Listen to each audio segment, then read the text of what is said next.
রামনবমীর দিন যা অস্ত্র পাবো নিয়ে বেরোবো, দেখবো কে কি করতে পারে। আরে তোর যা অস্ত্র তুই তাই নিয়ে যা, আমি রামনবমীর মিছিল আটকাবো না।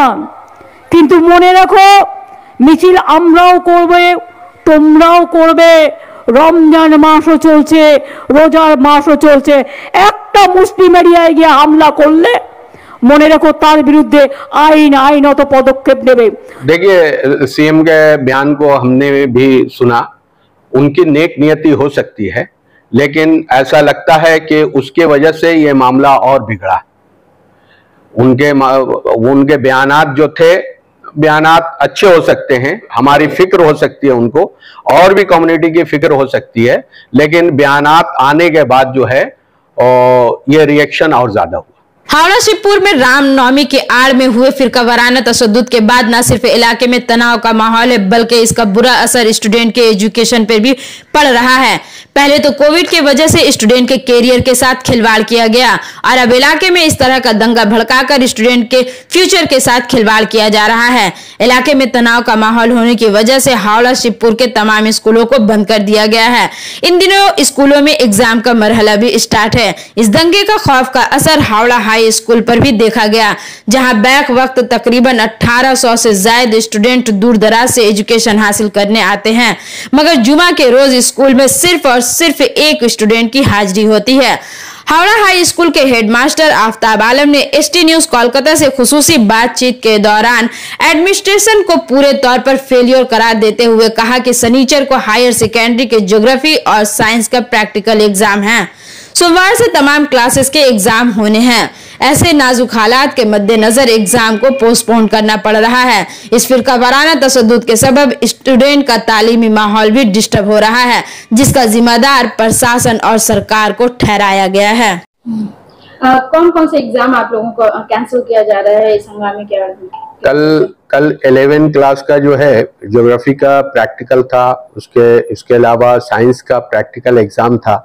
तो कल जो प्रैक्टिकल एग्जाम रखे गए थे उनको कैंसिल किया जा रहा है, क्योंकि दूर से आने वाले बच्चे और आसपास के बच्चे तो किसी तरह से पहुंच जाएंगे, लेकिन हमारे स्कूल में जो बच्चे आते हैं उस तरफ बांकड़ा से आते हैं, आपको सकरेल से आते हैं, बौड़िया से आते हैं, तो ये सारे बच्चे को आना मुमकिन नहीं है। इसलिए इन एग्जामों को कैंसिल किया जा रहा है, और इसके लिए डेट दिया जाएगा। जब माहौल जो है साजगार हो जाएगा तो उस वक्त जो है डेट देकर हम लोग एग्जाम लेंगे। पिछले बार भी देखा गया कि स्टूडेंट्स के अंदर एक डरा सहमा माहौल था, इस बार स्कूल वगैरह का क्या हाल है कल से? जी, सबसे पहले एसटी न्यूज़ और जेकेबी न्यूज़ का बहुत शुक्रिया इस इलाके में आने के लिए, और यहाँ के जो माहौल है उसको लोगों तक पहुंचाने के लिए इसका शुक्रगुजार हैं हम। मैं एक हाई स्कूल का हेडमास्टर, और आज की रिपोर्ट है कि हमारे स्कूल में सिर्फ एक बच्चा क्लास 5 का पहुंचा, वो भी उस इलाके से, जबकि हमारे स्कूल में 1800 की तादाद है। लेकिन डर से और खौफ से जो है ये बच्चे हमारे स्कूल नहीं आए। अभी हमारे प्राइमरी स्कूल के हेड टीचर शब्बीरुल मन्नान साहब का फ़ोन आया था आपके सामने, कि वो पूछ रहे थे कि बच्चों को क्या किया जाए, कल का भी क्लास चलाया जाए या नहीं चलाया जाए। तो जाहिर सी बात है कि बच्चों में खौफ तो है ही, और उससे ज़्यादा उसके वालिदैन, उसके गार्जियन वो ज़्यादा खौफज़दा हैं कि हम अपने बच्चों को स्कूल कैसे भेजें, और उनके ये जो तालीमी माहौल है वो डिस्टर्ब हो रहा है, और उससे हमारे बच्चे जो है 2-4 हो रहे हैं।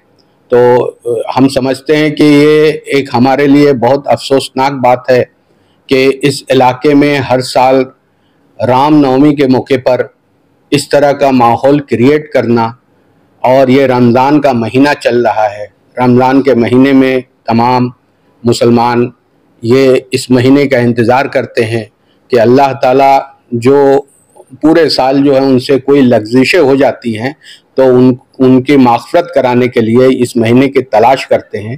तो ये महीना भी हमारे लिए जो है मुबारक महीना नहीं रहने दे रहे हैं ये लोग रामनवमी के हम ये नहीं कहेंगे कि रामनवमी के लोग हैं, बल्कि हम ये कहेंगे कि ये आरएसएस के लोग हैं जो इस तरह के माहौल क्रिएट कर रहे हैं।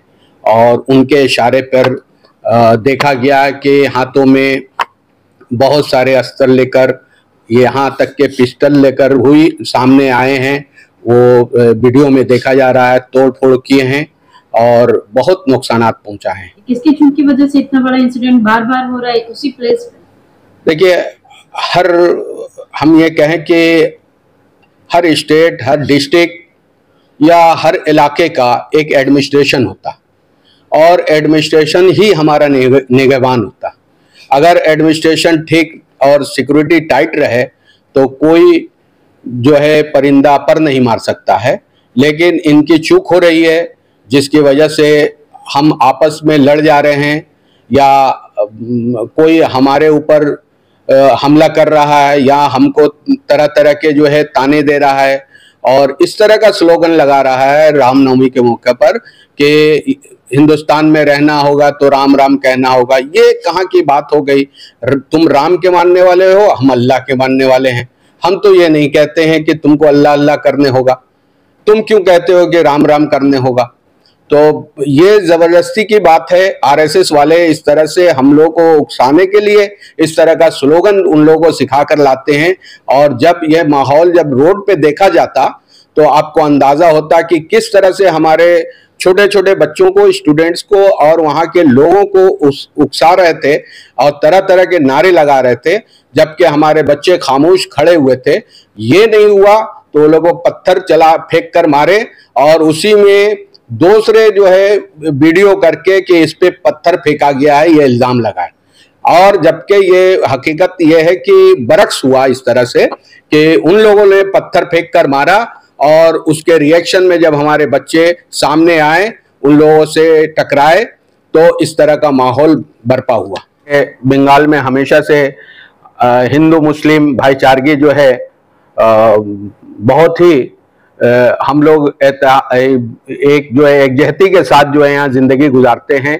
लेकिन यहाँ के माहौल जो है बाहर के लोग आकर इस तरह से खराब कर रहे हैं और तरह तरह के बयान दे रहे हैं। बयान से भी अगर उनका दिल नहीं भरता है तो अपने बच्चों को उकसा रहे हैं कि तुम इस तरह के काम करो। बच्चे तो आखिर में उनके पास अगर हथियार है तो वो जेल में जाएंगे, उनकी सिक्योरिटी कौन लेगा? उन बच्चों की भी फिक्र है हमें, जिन बच्चों को ये उकसा कर ला रहे हैं। हमारे बच्चे जो हैं, अभी का माहौल ऐसा है कि उनको तो किसी तरह के गवर्नमेंट नौकरी नहीं मिल रही है या कोई और भी नौकरी नहीं मिल रही है। अब ये बच्चे, हमारे बच्चे जो रास्ते पर फल फ्रूट बेचते हैं, सब्जियां बेचते हैं और साथ ही साथ टोटो किसी तरह से अपना पैसा इंतजाम कर कर उधार लेकर, किसी से कर्ज लेकर, किसी कहीं से इंस्टॉलमेंट से ये टोटो लेते हैं और टोटो लेने के बाद जो है उसको चलाते हैं और अपने संसार को देखते हैं। लेकिन साथ ही साथ जो है उबेर को देखा गया है कि जला दिया गया। वो गति धारा के तहत, वो स्कीम के तहत उसको लिया गया था। ये स्कीम जो है वेस्ट बंगाल गवर्नमेंट की स्कीम है, उसके तहत लिया गया था।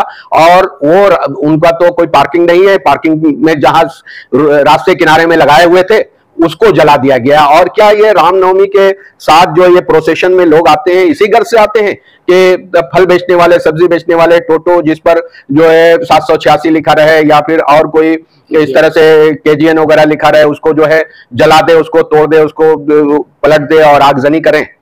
ये इलाका बहुत ज्यादा सेंसिबल इलाका है, तो आपको नहीं लगता है कि क्या सरकार की चूक हुई है? इस इलाके में फोर्स जितने ज्यादा तैनात करना चाहिए तो उस हिसाब से नहीं कर पाई है। जी बिल्कुल, इसकी जिम्मेदारी मैं खुद भी लेना चाहूंगा इस सिलसिले में कि देखिए, जब तक के बच्चा रोता नहीं है माँ दूध नहीं देती है, ये कहावत है एक। तो हमारे जिस इलाके में ऐसा डिस्टरबेंस हो रहा है या हावड़ा में जो मुस्लिम बस्तियां हैं, वहाँ के लोगों के जो बुद्धिजीवी हैं, एजुकेटेड लोग हैं, उनकी एक तंजीम होनी चाहिए। और वो तंजीम इस तरह के जो मामलात आए, जो प्रोसेशन का मामला है और जो डिस्टर्ब होने वाला रहे, तो वो प्रशासन के साथ मिलकर अब उनसे मिले और मिलकर अब सिक्योरिटी की डिमांड करे और उनके साथ मिलकर काम करे। साथ ही साथ हमारे हिंदू भाइयों को, जो सब तो वैसे नहीं है, सेकुलर लोग भी हैं, तो उनके साथ भी मिलकर एक जो है टीम बनानी चाहिए और टीम में बनाकर हमको जो है काम करने की अब जरूरत है। देखिए, अभी तो 2023 है और 2024 भी आने वाला है और इलेक्शन से पहले रामनवमी का मामला आएगा, तो हमको लगता है कि इससे ज्यादा बढ़ के करेंगे वो लोग और इसको करके जो है अपनी सियासी गोटी जो है सेकने की कोशिश करेंगे। कल का आपने सीएम का बयान सुना, वो सीएम के बयान में क्या लगा? क्या सीएम का जो बयान रहा वो आपको नहीं लगता कि वो एक कम्युनिटी का फेवर करके वर्गलाने की कोशिश की गई है दूसरी कम्युनिटी के लोगों? देखिए, सीएम के बयान को हमने भी सुना, उनकी नेक नियति हो सकती है, लेकिन ऐसा लगता है कि उसके वजह से ये मामला और बिगड़ा। उनके बयानात जो थे, बयानात अच्छे हो सकते हैं, हमारी फिक्र हो सकती है उनको, और भी कम्युनिटी की फिक्र हो सकती है, लेकिन बयानात आने के बाद जो है ये रिएक्शन और ज्यादा हुआ। इलाके में जब एक सेंसिटिव इलाका पिछले साल हो चुका है, तो इस इलाके में सिक्योरिटी टाइट होनी चाहिए थी और हम यहाँ अपने डीएम जो है हमारे, वो मुक्ता आर्या मैडम से भी गुजारिश करेंगे और कमिश्नर ऑफ पुलिस से भी गुजारिश करेंगे, साथ ही साथ हमारे सीएम तो बात सुन रही हैं, आपके माध्यम से उनसे गुजारिश करेंगे कि यहाँ अगर आप जब तक के इस पोस्ट पे हैं, आप लोग इस इलाके को, ये सेंसिटिव इलाका है, इस पे ध्यान दीजिए और सिक्योरिटी टाइट रखिए।